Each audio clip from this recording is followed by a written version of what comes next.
Yes, all right. So we're here in the building. I'm joined by the one and only Kosfinger. You might not know the name, but you definitely heard the productions produced for the likes of Digger D, Soldier Boy, Jen Carter, Tata. The list is any country dons. So just want to say a big thank you for coming down. Talk to me about like your productions. Like, how did you get into it? And, like, how long you been producing for? So obviously I started learning piano when I was like 10. Right. Okay. And then that sort of helped, but the producing only started like at school. I was doing GCSE music. Is it? And then, yeah, man. From there, I just liked producing. I started on Logic, and then I got my own MacBook and started making beats. So everything you produce is on Logic? No, I started with Logic, then I moved to FL Studio like 2 years ago. Okay, and how do you find that transition? It took me a bit to learn it at the beginning, but once I learned, it was like way better. Yeah, and I guess like what made you kind of like want to lean towards like the drill? Because obviously it's Croydon in it, so like people play it. Is that how it kind of like started? Pretty much, yeah. Like, I mean, just look at my surroundings. Everyone's making drill music, so I was like, there's no way I can't capitalize on that. Yeah, definitely. But I started making like EDM, like in the beginning when I was first making beats, I was making EDM and like trap. I didn't get into drill until after a year. Wow. Okay. You know, I kind of want to, at some point, you got to dig out the EDM tunes for us, you know. I mean, some of the old ones are they're not that good, but... Bro, everyone's made bad beats, you know what I mean? And plus, you made way more fire than you ain't made fire, do you know what I mean? I appreciate that. And you know what, without further ado, I feel like we should start off with the Chief Reese freestyle, because I feel like that kind of... It's UK drill, we're from the UK. It's got the sampling, which you're known for, but that's not everything anyways that you do. I feel like from there, we should just get going with it, man. Let's do it, man. Kosfinger, tell me a little bit about how that collaboration came about. I mean, so I was in Germany on my year abroad. When I made that beat, I was making it at home on my laptop. And then, I just made that beat, posted it on YouTube, and didn't really think nothing of it. But then a few months later, it started blowing up. And it was like well later. And I think one day I was talking on the phone to my girl, and then I got a notification. Someone DM'd me. He was like, "Yo, Digger D used your beat," and I was like, "Wait, what?" So I checked it, and he had sent me a screen recording. Digger D was on live. He was playing a tune he made with that beat. I was like, no way, because this was like this was my biggest placement at the time. Really? Like, I always wanted a Digger D placement. He'd actually freestyled on my beats on live before, but he never made a full tune. So I was gassed. I was like, no way, this is real. I was sort of just like questioning reality. And then, so I heard that. I was bare hyped for it to come out. So I tagged him on my story and I told him like, yo, I made this beat. So he DM'd me, he was like, yo, bro, send me the proper beat, like the wave and everything. So then we just started talking from there. And it took bare long for the song to actually come out because of sample clearance. But yeah, when it eventually came out, man, I was gassed. 100%. And like, how do you find that sample clearance? Because obviously, like, I feel like you put so much out there that they can't stop every tune, you know what I mean? Yeah. So how does it work? I mean, to be honest, I don't really have to deal with that side of things as the producer. Like, normally it's the artist team. If they want to make a song with a beat, they have to do that. 100%. And plus, I got like lawyers I work with, so they mostly take care of all that stuff. I don't have to do it. You see, when you're posting tunes on YouTube, because like some people, they're still like, nah, SoundCloud is the place to be. But like, how have you found like YouTube in terms of like posting your music? Because obviously you got over 100K, you got the plaque came, you know, everything. So talk to me about like how you built your following, I guess. I mean, with regards to the SoundCloud thing, like, me personally, I think SoundCloud's a bit dead right now. Back in maybe 2017, it was good. But at the same time, like, whatever works for you, man. For me, I just found it was YouTube. I was lucky with it, and then I just blew up. Yeah. Because obviously, I had this old YouTube channel that I was posting beats on for like 3 years. I wasn't consistent. But I'd post a beat like every 2 weeks or like every month. This is while I was doing A-levels. Even up until like second year of uni. But none of my beats blew up, and I wasn't getting any subscribers. So I just started fresh from a new channel, and I posted this beat on the new channel by accident. It was this drill remix of some song. It's like October 2021. When I was like first week in Germany or something. Yeah. And then I logged out. I went back into my main account. I thought nothing of it. Then like 3 days later, I got an email saying someone had like commented on my beat on my other channel. Yeah. The new one. I was like, okay. Bear in mind, I started this channel with like 0 subscribers. Fresh, random channel. I didn't really tell no one about it. And then I logged in. I checked that beat had like 40k views in 2 days. I was like, raw. Okay. I was like, okay, the algorithm is doing something mad. Yeah, definitely. So from then, I just started posting every day, like every other day, beats. And from then, I just started getting traction and blowing up. 100%, and definitely you blown up, man, because 100k, yeah, you know, like even big platforms and like established artists, yeah, they don't even have like 30k, so it's like you definitely going in and you're like blowing them out the water. I tell you that. How have you managed to be like consistent? Because obviously everyone says that, oh yeah, just keep posting, but like you gotta have the energy, you gotta have the will, everything like that. Yeah, I mean, to be honest, like obviously I started that channel like last year, last academic year, which was like October 2021. Yeah. That's when I started blowing up. And I was in Germany that whole year up until like July on my year abroad. So I managed to get away with not doing that much work. So I just focused on beats. I pretty much just messed about and posted beats every day. Yeah. Or every other day. Even then it was still tough. There were some days, bro, like I broke, what's the word for it? Like I broke down sort of thing. Like it was too much. Like posting 100%. every day is like mental, sort of gets too repetitive and you sort of just burn out. Yeah.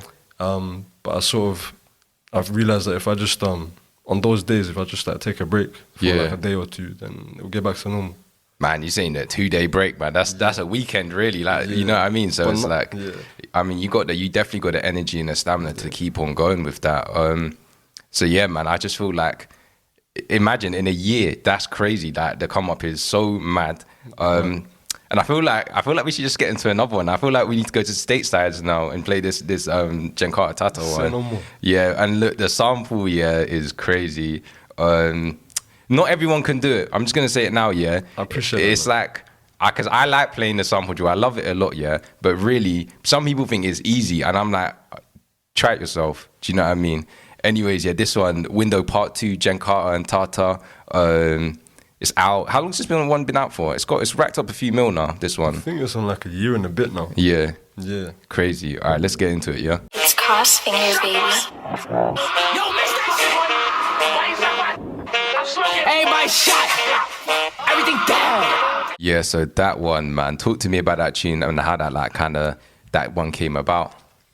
To be honest, that was a random one, like, because I just posted the beat on my YouTube channel.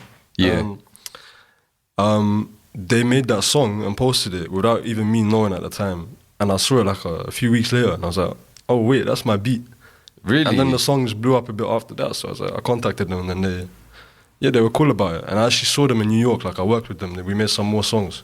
Yeah, so I was gonna say, talk to me about that, because obviously like you're from the UK and actually like the sample drill, I feel like hasn't taken off in the UK the same way it's taken off in New York. So like, I guess like, how did you like, how did it all go when you kind of like linked up in America? Can't lie, it was brazy, bro. Like, it was a lot of fun. It was way different to the UK. Like, the energy is just different. I linked up with a lot of guys out there. Like, I went to New York in September. Yeah. I linked up with bare artists, bro. I can't even like. Really? Yeah. Like, when I went to New York, most of my connects that I got out of there, they were just artists that already knew me because of my beats from YouTube. Okay, nice. So I just hit them up personally on Instagram. And then we just went studio. Like, with 41, it was like their engineer. I was friends with him already. Oh, nice. Because I'd produced a few songs for them as well. Yeah. And I was friends with the engineer because he liked my beats. Yeah. So I hit him up when I was in New York, and he told me to come over to his studio, and then all of them, like Tata, Carl Rich, Jankata, they all came over. What was it like? It was fun. Okay, I can imagine. So did you like just cook up on the spot? Were they like? Yeah, there's this song that we made that was crazy. I don't know if you got time to play it. It's kind of underrated. It's called On the Block Freestyle. No, it's called Blockwork TV Freestyle by 41. I think I heard that. Yeah. What I did was that we were in the studio. I was playing them beats. They weren't really messing with any of the beats. They're like, Tata was there. Let's cook up a beat from scratch. Yeah. So I was like, say no more. Like, what do you want, a sample or something? And he was like, well, you know what? Why don't you sample our own voices? Is it? So I was like, okay, what do you mean by that? So he's like, bring up this song. So he brought up one of his old songs. Yeah. He told me to sample that part where he was saying like, sup man. Yeah. Yeah, okay. Like, yeah. And then, so I sampled that into the beat. and then I got a verse from, like, I got little chops from each of them. Yeah. Like Kyle Rich, Tata, Jen Carter. I used like 2 from each. Yeah. And I did like, for each section, Tata would rap on his own voice with a beat on it. It was crazy. You just need to play it. How would you find the difference between like LA and New York? Like the main, if you had to like summarize the difference. I mean, firstly, they're just completely different, but London, I mean, New York is like London sort of on crack. Yeah. It's like Gotham City, bro. It's dark. Yeah, I know. It's like, it's sweaty, the tubes everywhere. I mean, one good thing is the transport system is good, like the Yeah, metro. definitely. But in LA, it's completely different. You need a car to get around. It's sunny, it's hot, but it's like more spacious. Yeah. Okay. Yeah. But in Jeez. terms of like, in LA, they don't really have like drill rappers like that. It's more just I like know. So Cali that's stuff. what I was wondering. How comes you went out to LA? Was it because like the New York artists are in LA, So- like that kind of thing, or? That was one of the things. Yeah. Didio Summer was out in LA. Yeah. Along with like a couple other artists that I all knew. So I linked up with all of them when I was there. But also a few of my friends, like Lucas, he's an engineer, he was there. And the main thing was my manager, one of my managers, Jackson Luce, he was there. Yeah. So he actually let me stay in the Airbnb he was with another artist, BBG Stepper, he's from Jersey. Yeah. So I was in the house, I was in the crib with all of them, and we were just making music, going to studios every day and stuff. And then Jackson's friend, he's another manager, his name is Caden. He manages like Bandman Rule, and also like MC Vert. He's the guy who made the Just Wanna Rock. Just Wanna Rock. Yeah. So they were all there.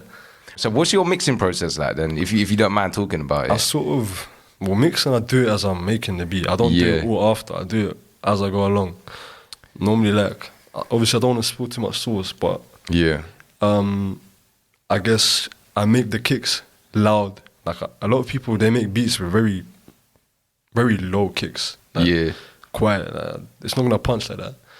Yeah. I sidechain like the 808 to the kick. Yeah. Put like a limit on it. Yeah. It depends on the beat as well. Like you have Definitely. to sort of know how to mix it depending on the beat. Every beat is gonna have a different mix, and also like different sound selection. Sound selection is very important. Like one kick, one 808, or one hi hat might work for one beat, but not another one. Definitely. And you know what? Yeah. Speaking of that, if you wanna emulate man's sound selection, he's got some kits out. Yeah, Talk that's to me true. about that. I got 2 kits out. The first one was back in like, I think beginning of 2022 with Ewan Carter. Shout out to him, bro. He's big on YouTube. Yeah, he was yeah. doing all those big drill remixes. The guy who made like Justin Bieber drill remix. Oh and, yeah. like, Bruno Mars, all them big ones on TikTok, bro. Did he do the ones that is like, oh, if Justin Bieber was a roadman, and then did the UK drill beat? It Was that wasn't. somebody else? No, it wasn't. If Justin Bieber was, Or was it Roman, like but Peppa Pig or something? It No, was- he didn't do those. Okay, he so it was just different his people. was very like. It's actually more on point. Yeah, it was on point. Like his editing, everything was really nice. Like, Mad. the text, visuals, Yeah, everything yeah. was good. So we made that with him, and then we released it, and that was a while ago. Yeah. It was only like $25, and then I made a new one to celebrate 100K like recently. Yeah. And to be honest, that one's got a lot more of my sauce like, in it now. A lot of more like updated sounds, because the previous one was really good, but it's sort of basic sounds. Yeah. Compared to the new one. That's But- good, you know, because I feel like people, especially like with the sounds, and you might not necessarily know 100% of the sounds going in it, but like people don't want to be getting the same chop 808 and the 808 and the DJ spins at 808. So it's like, Yeah. you know, you can listen to Kosfinger's beats and you can tell, man, different sounds are getting used. Bro, run it from the top.